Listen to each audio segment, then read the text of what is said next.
বেসামরিক প্রশাসনে নিয়োগ নিয়ে ফাঁস হয়েছে ভয়াবহ এক কেলেঙ্কারি তথ্য। এর সঙ্গে খোদ জনপ্রশাসন মন্ত্রণালয়ের চুক্তিভিত্তিক নিয়োগ পাওয়া সিনিয়র সচিব মোহাম্মদ মোখলিসুর রহমান এবং বিতর্কিত দুজন যুগ্ম সচিব ডক্টর জিয়াউদ্দিন আহমেদ ও আলী আজম সরাসরি জড়িত থাকার তথ্য উঠে এসেছে। সেই সিনিয়র সচিবের সঙ্গে এক যুগ্ম সচিবের হোয়াটসঅ্যাপে সংবেদনশীল কথোপকথনে সম্প্রতি জেলা প্রশাসক নিয়োগ নিয়ে উঠে এসেছে বড় ধরনের আর্থিক লেনদেনের তথ্য। কথোপকথনের ওই স্ক্রিনশট রাষ্ট্রের বিভিন্ন গুরুত্বপূর্ণ মহলেও ঘুরপাক খাচ্ছে, যা নিয়ে তোলপাড় চলছে খোদ প্রশাসনের ভেতরেও। কথোপকথনের অতি সংবেদনশীল কিছু অংশের স্ক্রিনশট এসেছে কালবেলার হাতে। গেল ৩০ আগস্ট রাত ৮টা ১০ হোয়াটসঅ্যাপ বার্তা বিনিময়ের সময় সিনিয়র সচিব মোহাম্মদ মোখলিসুর রহমান লিখেন, হোয়াটসঅ্যাপে গোপনীয় আলাপ করাটা নিরাপদ কিনা।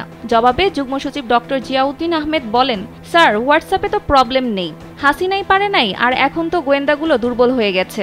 ২৫০টিরও বেশি ডিজাইন অপশন নিয়ে ওয়ালটন স্মার্ট ফ্রিজ, বোঝে আপনার প্রয়োজন। এ ব্যাপারে জানতে ফোন করা হলে জনপ্রশাসন মন্ত্রণালয়ের সিনিয়র সচিব মোহাম্মদ মোখলিসুর রহমান রিসিভ করেননি। পরে SMS করা হলে জবাবে তিনি লিখেন, প্রশ্নই ওঠে না। অন্যদিকে যুগ্ম সচিব ডক্টর জিয়াউদ্দিন আহমেদের সঙ্গে নানাভাবে চেষ্টা করা হলেও যোগাযোগ করা সম্ভব হয়নি। সম্প্রতি এক যুগ্ম সচিবের কক্ষ থেকে ৩ কোটি টাকার একটি চেক এবং ডিসি নিয়োগ সংক্রান্ত কিছু চিরকুট উদ্ধার সংক্রান্ত প্রতিবেদন প্রকাশ করে দৈনিক কালবেলা। সারা জাগানো সেই প্রতিবেদন নিয়ে তোলপাড় তৈরি হলে নড়েচড়ে বসে প্রশাসন। সংশ্লিষ্ট সূত্র জানায়, গেল ২৮ আগস্ট থেকেই মোখলেস জিয়ার মধ্যে কথোপকথনের কিছু তথ্য হস্তগত করে সরকারের বিভিন্ন মহল।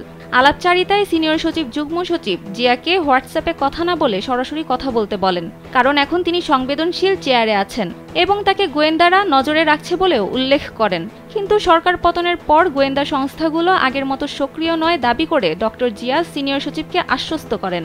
একটি মেসেজে সচিব নিজেকে নির্লোভ দাবি করে মাত্র ৫ কোটির একটি আবদার করেন।